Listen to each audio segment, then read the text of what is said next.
The university library was almost empty at this late hour. Only a few dedicated students remained, scattered among the vast wooden tables and hidden behind tall bookshelves. Emma rubbed her tired eyes and checked the time on her phone. 11:38 p.m. She had been working on her literature thesis for over 5 hours now, and the words on her laptop screen were starting to blur together. Emma reached for her coffee cup only to find it empty. She sighed and leaned back in her chair, stretching her arms above her head. That's when she noticed him again, the man who had been sitting at the same table as her for the past 3 nights.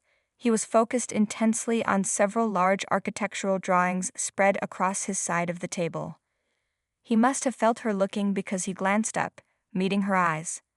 A small smile formed on his lips before he returned to his work. Emma felt a strange flutter in her chest.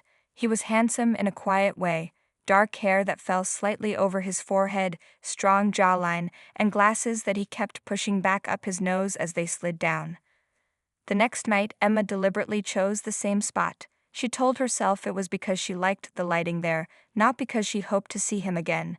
But when he walked in at exactly 9:15 p.m., just like he had the previous nights, she couldn't help but feel pleased. He nodded at her as he set down his heavy bag of supplies. "Is this seat taken?" he asked, pointing to the same chair he had used before. "It's all yours," Emma replied, trying to sound casual.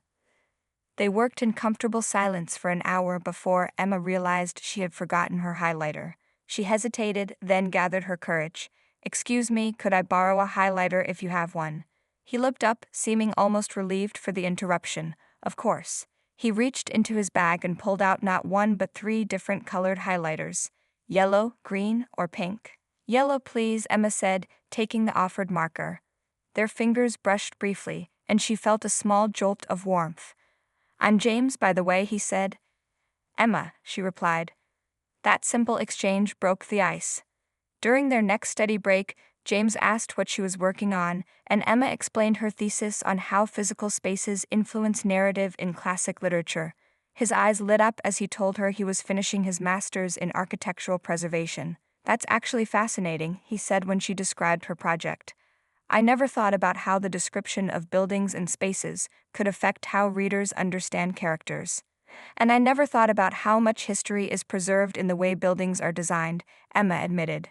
Their whispered conversations became longer each night. Emma found herself watching the clock, waiting for their usual break times. She started bringing 2 coffees instead of 1.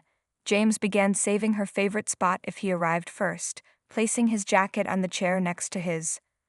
One night, as the library was closing, James asked, "Which way are you headed?" "East Side Apartments," Emma said, packing up her laptop. "I'm heading that direction too. Mind if I walk with you?" The spring air was cool as they walked across the moonlit campus. Their conversation flowed easily, jumping from favorite books to dream travel destinations. When they reached the fork where their paths would separate, both seemed reluctant to say goodbye. "Same time tomorrow?" James asked, his voice hopeful. "I'll be there," Emma promised. As the weeks passed, their nightly routine became the highlight of Emma's day. She found herself putting more effort into her appearance before heading to the library. She noticed James did too. His shirts seemed more carefully chosen, his hair more neatly combed. They never labeled what was happening between them. They were study partners, then friends, and then something more, something undefined yet undeniable. Emma would catch James watching her when he thought she wasn't looking. She would find herself staring at his hands as he carefully rolled up his drawings, wondering how they would feel intertwined with hers. It wasn't just physical attraction, though that was certainly part of it. It was the way he remembered how she took her coffee, the way he truly listened when she spoke about her passions, the way being near him made the stress of her demanding program feel more manageable. Emma had dated before, but never had she felt this growing sense of connection, this feeling that someone was becoming essential to her day without either of them acknowledging it out loud. Their relationship lived in whispered conversations, shared glances, and the gentle brush of shoulders as they leaned over books together, building something neither had planned but both increasingly wanted. 3 weeks into their nightly study sessions, Emma arrived at the library to find their usual table empty. Her heart sank a little, but she set up her books and laptop anyway. The clock ticked past 9:15, then 9:30. James had never been this late before. At 9:45, just as she was convincing herself he wasn't coming, James rushed in. His hair was windblown, and his shirt was slightly wrinkled. He looked around frantically until he spotted her, his face relaxing into a smile that made Emma's stomach flip. "I thought you weren't coming," she said as he sat down. "My presentation ran late, then my phone died." He pulled out a small paper bag and slid it across the table. "Peace offering." Inside, Emma found a chocolate muffin from her favorite campus cafe. "How did you know I like these?" "You mentioned it last week when we were talking about comfort foods," James said with a shrug, as if remembering such a small detail was nothing special. But it was special to Emma. Her last boyfriend had never remembered anything she liked, even after she told him multiple times. That night, their study session felt different. They sat closer than before. When Emma reached for a book at the same time as James, their hands touched, and neither pulled away immediately. The air between them felt charged with possibility. As closing time approached, a spring storm broke outside. Rain pounded against the library windows, and lightning flashed across the sky. "I didn't bring an umbrella," Emma said, looking out at the downpour. "I have one in my bag. It's not very big, but we can share," James offered. Under the small umbrella, they were forced to walk pressed against each other. Emma could smell James's cologne, something woody and warm. Their arms brushed with each step, and Emma felt her heart racing from more than just the dash through the rain. When they reached the fork in the path, James hesitated. "My car is in the east lot. I could drive you home if you want." Emma nodded, throwing caution to the wind. In his car, with rain drumming on the roof and fogging the windows, the world felt smaller, more intimate. James turned on the heater, and soft music played from the speakers. "Thanks for the rescue," Emma said, suddenly shy in this new setting. "Anytime," James replied, his voice lower than usual. He started driving, but the rain made it hard to see. After a few minutes, he pulled over. "This is getting worse. Maybe we should wait it out a bit." They sat listening to the rain and music, talking in the dim light. Emma learned that James had grown up in a small town, that he played guitar, that he wanted to restore historical buildings one day. James discovered that Emma wrote poetry in her spare time, that she was afraid of thunderstorms as a child, that she dreamed of writing a novel someday. "I'd read anything you wrote," James said, his eyes sincere in the dashboard light. "Even if it was terrible." Emma laughed. Even then, his gaze dropped briefly to her lips before meeting her eyes again. The air in the car felt electric.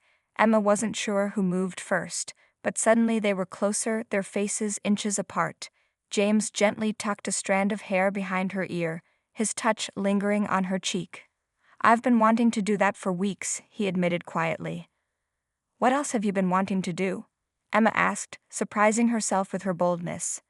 James leaned forward slowly, giving her time to pull away if she wanted. But Emma didn't want to pull away. She met him halfway, their lips coming together in a kiss that started gentle but quickly deepened. His hand cupped her face, and hers gripped the front of his shirt, pulling him closer. When they finally parted, both were breathing heavily. The rain had eased, but neither noticed until a car drove by, splashing water against the windows. "I should get you home," James said reluctantly. At her apartment building, he walked her to the door under the umbrella. Before she went inside, Emma gathered her courage. "Would you like to have dinner tomorrow, instead of the library?" James's smile was answer enough, but he said, "I'd like that very much." As Emma closed her apartment door behind her, she leaned against it, touching her lips that still tingled from his kiss. Their relationship had definitely crossed into new territory, and she couldn't wait to see where it would lead next. Their first real date was nothing like Emma had imagined. She had spent hours getting ready, trying on different outfits and fixing her hair.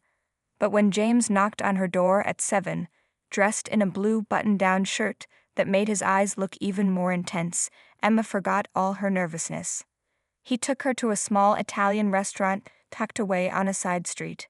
The place was cozy, with candles on each table and soft music playing in the background. They shared a bottle of wine as they talked, learning more about each other beyond their late-night library conversations. "So why literature?" James asked as they waited for their food. "What made you choose that path?" Emma smiled, swirling the wine in her glass. "Books were my escape when I was younger. My parents divorced when I was 12, and I spent a lot of time alone. Books became my friends." She paused. "That sounds silly, doesn't it?" "Not at all," James said, reaching across the table to touch her hand. "I understand completely. Architecture was my escape too, just in a different way. I would draw buildings for hours, imagining spaces where I felt I belonged."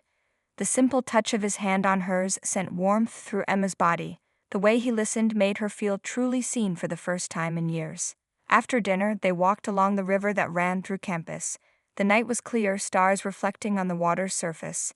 James took her hand, linking their fingers together. It felt right, as if their hands had always been meant to fit together this way. They stopped at a small bridge, leaning against the railing. Campus was quiet at this hour, most students either partying or studying on a Friday night. The only sounds were the gentle flow of the river and distant music from somewhere across campus. "I'm glad you asked me out," James said, turning to face her.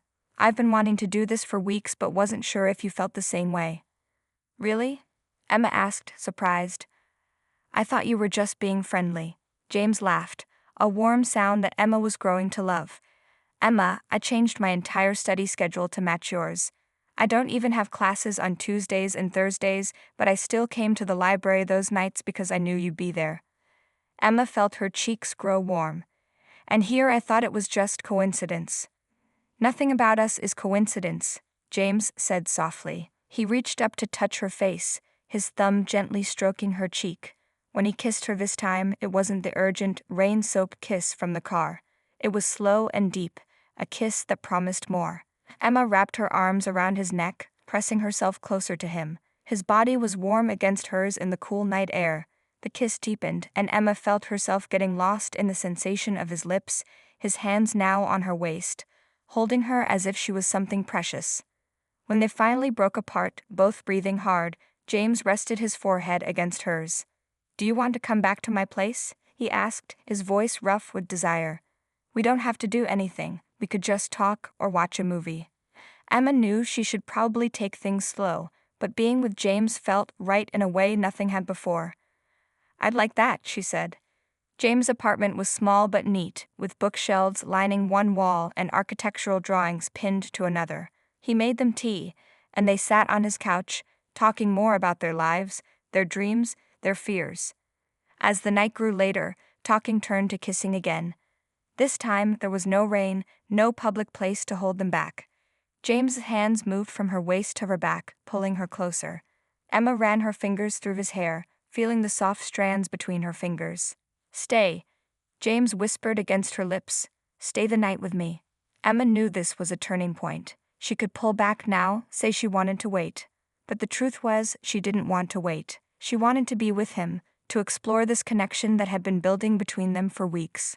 "Yes," she whispered back, and saw the happiness in his eyes at her answer. That night, they discovered each other in new ways, learning what made the other sigh with pleasure, what made them gasp and moan. It wasn't perfect, there were awkward moments and nervous laughter, but it was real and honest and exactly what both of them needed. As they lay together afterward, Emma's head on James's chest, his heartbeat steady under her ear, she knew something had changed between them. This wasn't just a casual relationship anymore. This was something deeper, something with the potential to last. The next few weeks passed in a happy blur for Emma and James. They still met at the library to study, but now their sessions often ended at one of their apartments. They learned the rhythm of each other's lives. James was a morning person who went for runs at dawn. Emma preferred to stay up late reading. Somehow, they made it work, finding a balance that suited them both. One Tuesday evening, Emma waited for James at their usual library table, but he was late again. When he finally arrived, his face looked troubled. He sat down without his usual smile or kiss on her cheek. "Is everything okay?" Emma asked, reaching for his hand. James squeezed her fingers but then pulled away. "I got an email today. I've been accepted for that architecture restoration program in Rome." His voice was flat, not showing the excitement Emma knew he should feel. "James, that's amazing. You've been talking about that program since we met." Emma tried to sound happy, though her stomach tightened with worry. "It's 6 months, Emma. I'd leave in 3 weeks. James finally looked at her directly. "I don't know what to do." The words hung between them. 6 months apart. Their relationship was still so new, so fragile in some ways. You have to go? Emma said firmly, pushing down her own feelings. This is your dream. James reached across the table, taking both her hands in his. What about us? Emma forced a smile. We'll make it work. There's video calls, and maybe I could visit during break. That night, they didn't study much. Instead, they went back to Emma's apartment and made love with a new intensity, as if trying to memorize each other's bodies before their time apart. After, as they lay tangled in her sheets, James traced patterns on her bare shoulder. I don't have to go, he said quietly. Emma propped herself up on her elbow to look at him. Yes, you do. I won't be the reason you give up something this important. You're important too, James said, pulling her down for a kiss. The next 3 weeks were a mix of helping James prepare and spending as much time together as possible. They tried to talk about how they would manage the distance, but these conversations often ended with one of them changing the subject or initiating physical affection instead. The night before James's flight, they had dinner at his now mostly packed apartment, sitting on cushions on the floor because his furniture had already been put in storage. I got you something, James said, handing Emma a small wrapped package. Inside was a beautiful leather journal. Open it, he urged. Emma flipped through the pages and found that every few pages had a small sketch in the corner: the library where they met, the bridge where they had kissed, the view from her apartment window. I thought you could use it for your writing, James explained, and the sketches are to remind you of us. Tears filled Emma's eyes. It's perfect, she whispered, leaning over to kiss him. That night, their lovemaking had a desperate edge to it. Emma tried to memorize everything: the way James's eyes darkened with desire, the feel of his skin against hers, the sound of his voice whispering her name. Afterward, as James slept beside her, Emma lay awake, staring at the ceiling. She wondered if their relationship was strong enough to survive such a long separation. People said long distance never worked, especially for new couples. What if James met someone else in Rome? What if the distance slowly pulled them apart? The next morning at the airport, Emma struggled to keep her emotions in check. They stood at the security checkpoint, knowing James needed to go through soon. I'll call as soon as I land, James promised, holding her close. I'll be waiting, Emma said, trying to smile. Their last kiss was soft and lingering, both trying to make it last.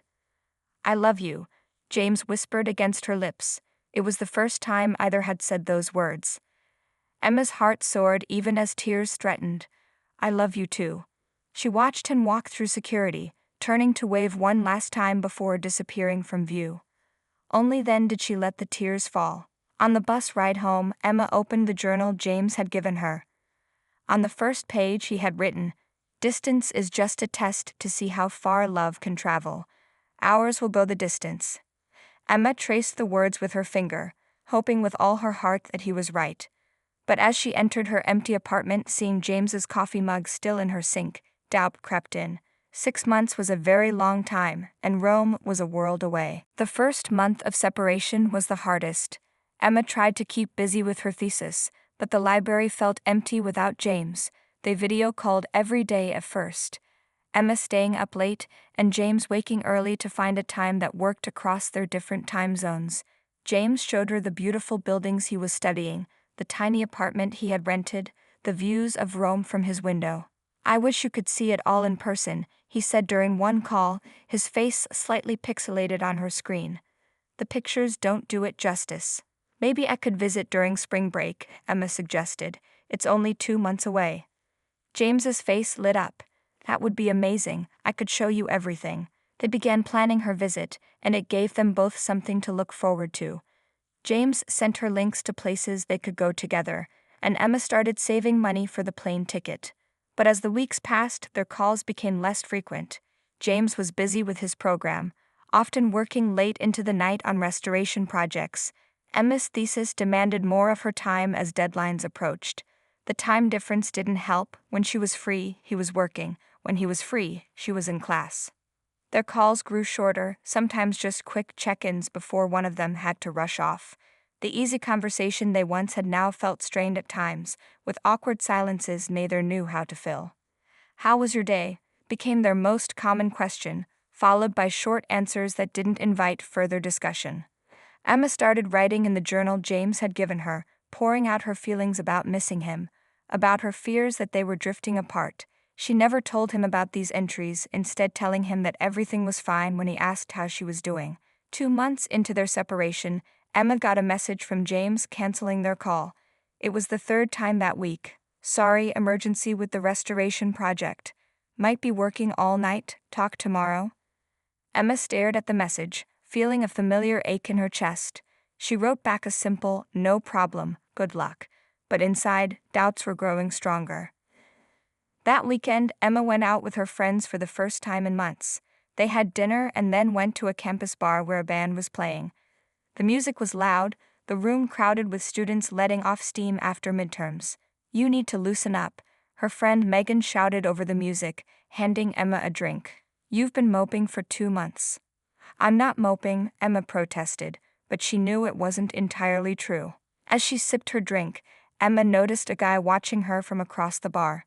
He was tall with light brown hair, not really her type, but there was something in his confident smile that made her look twice. When he approached and asked her to dance, Emma hesitated only briefly before agreeing. His name was David, and he was easy to talk to.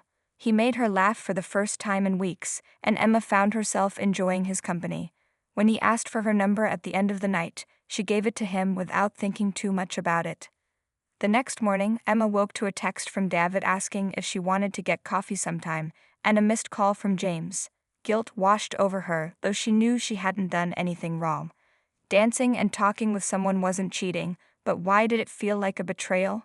She called James back, but he didn't answer. When he finally called her later that day, Emma couldn't bring herself to mention David. I miss you, James said, his voice tired. He looked different somehow, thinner maybe, with shadows under his eyes. I miss you too, Emma replied, meaning it despite her confusion. They talked for almost an hour, longer than they had in weeks. James told her about his projects, and Emma shared stories about her classes. For a little while, it felt like old times. But when James mentioned her visit, Emma felt a twinge of uncertainty. About that, she began not sure what she was going to say next. I'm not sure if I can afford it right now. My car needed repairs and... I could help with the ticket, James interrupted, looking concerned. If it's just money. But it wasn't just money. Emma was afraid of flying across the ocean to see a man who felt increasingly like a stranger, afraid of what would happen if things were different in person. Let me think about it, she said finally. I'll let you know next week. After they hung up, Emma opened her journal and began to write, trying to sort through her jumbled feelings.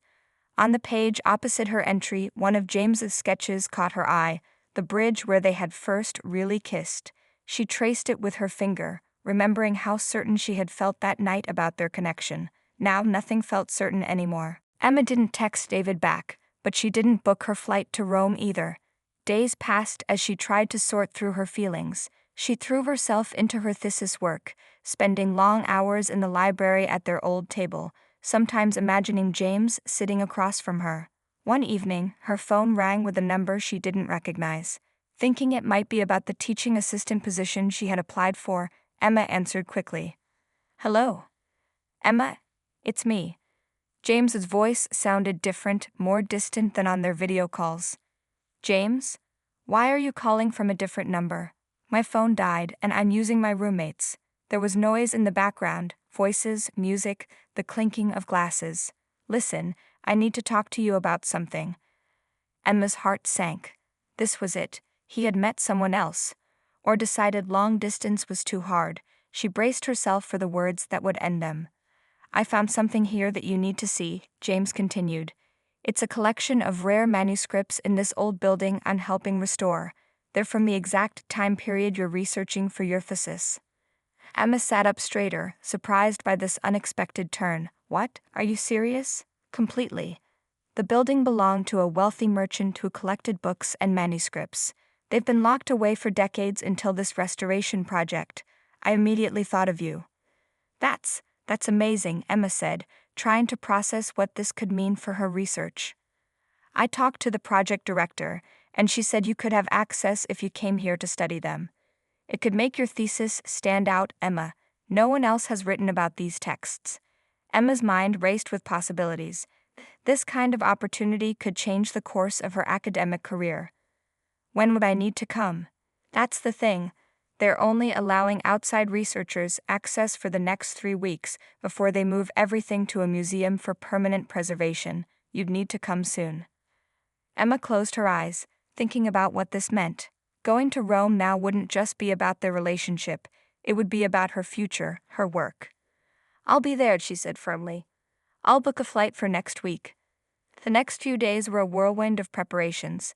Emma applied for an emergency research grant from her department, which they approved once they understood the significance of the manuscripts. She booked her flight, arranged for a place to stay at a student hostel, and packed her laptop and research materials.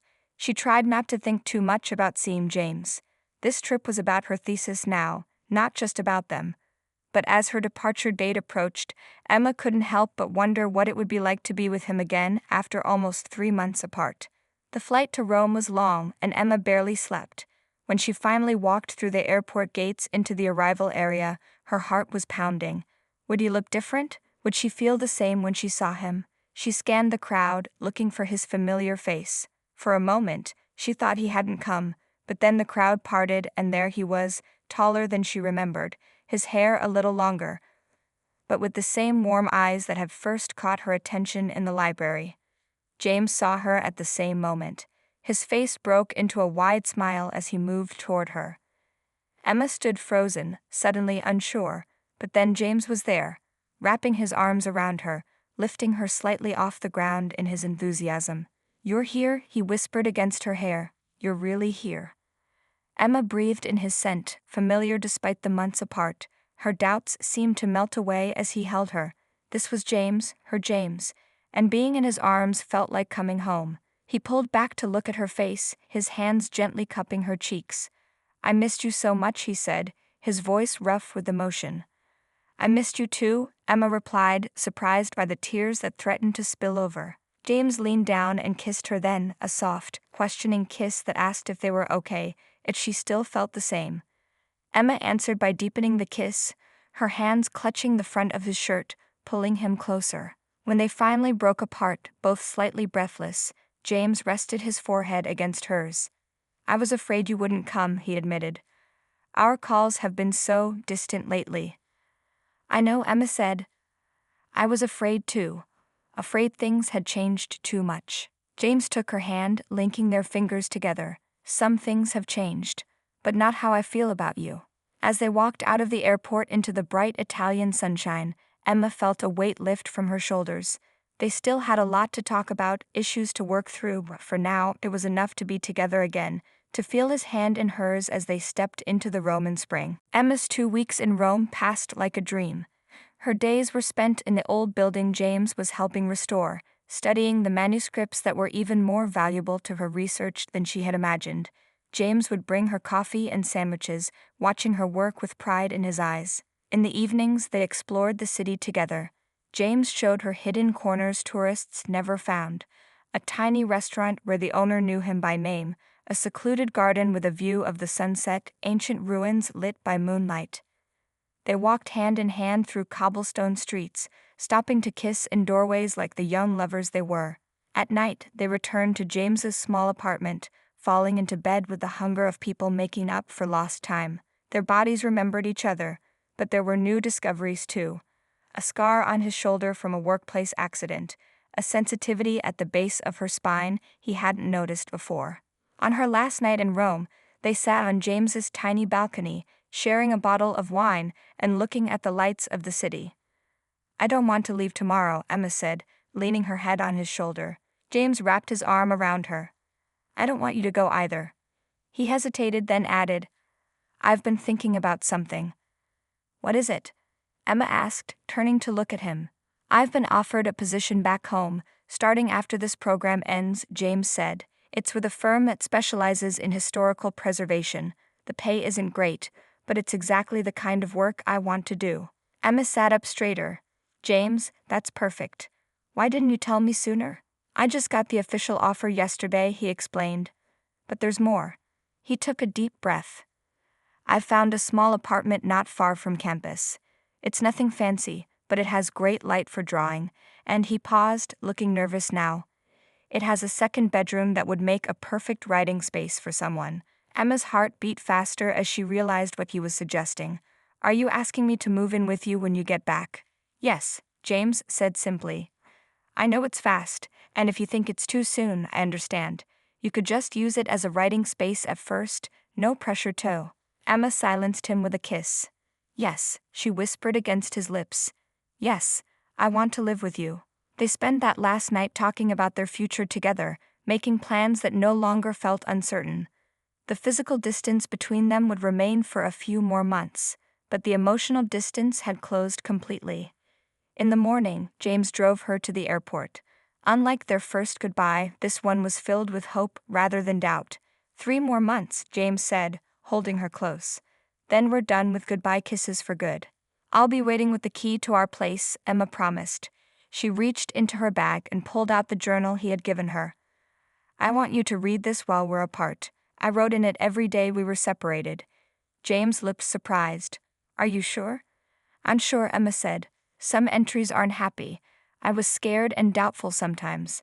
But I want you to know all of me, even the parts that were afraid. James took the journal carefully. I'll treasure it. He reached into his pocket and pulled out a small box.